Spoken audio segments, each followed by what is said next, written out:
প্রিয় ভিউয়ার্স বন্ধুরা, আসসালামু আলাইকুম। আজকে আমি আপনাদের একটা জিনিস শেয়ার করি। আজকে সকালবেলা আমি যখন ডিউটিতে আসি তখন দেখতে পারলাম একটি ময়লার গাড়ি,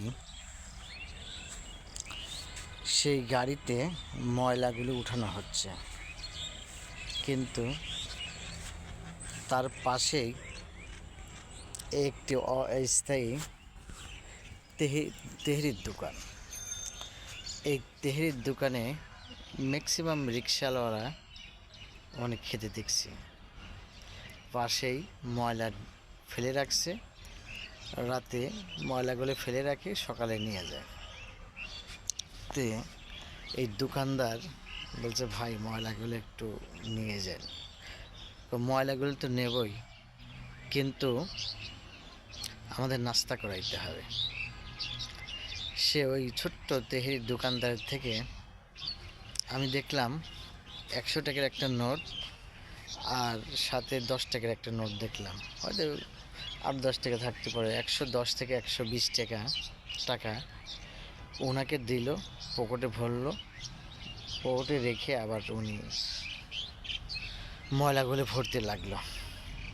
তে দুর্নীতি কোন পর্যায়ে যায়, কোন লেভেলে যায় দাঁড়িয়েছে, এটা ভাবতে অবাক লাগে। অনেক সার্জেনকে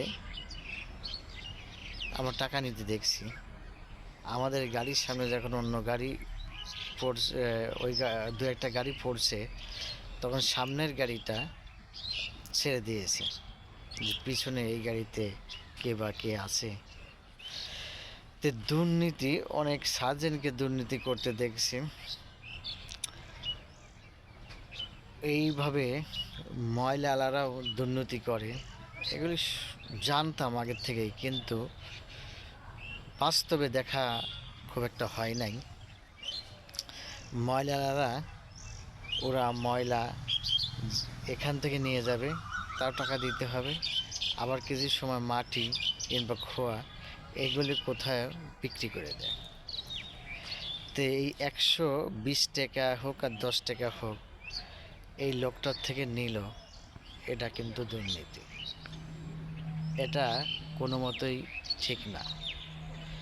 তো আমাদের দুর্নীতির অবস্থান A to Z পর্যন্ত, সর্বক্ষেত্রে। কাকে বাদ দেব?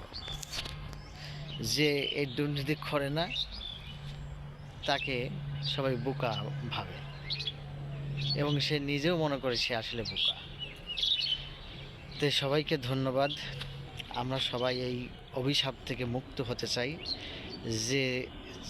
যে অবস্থানে আছেন সেই জায়গা থেকেই আপনারা এই প্রতিবাদ করার চেষ্টা করুন যে আমরা দুর্নীতি করবও না, দুর্নীতি করতে দেব না। ক্ষুদ্র ক্ষুদ্র বালুকণার থেকে যেমন মরুভূমির সৃষ্টি হয়, ক্ষুদ্র ক্ষুদ্র শিশির বিন্দু থেকে সাগরের সৃষ্টি হতে পারে।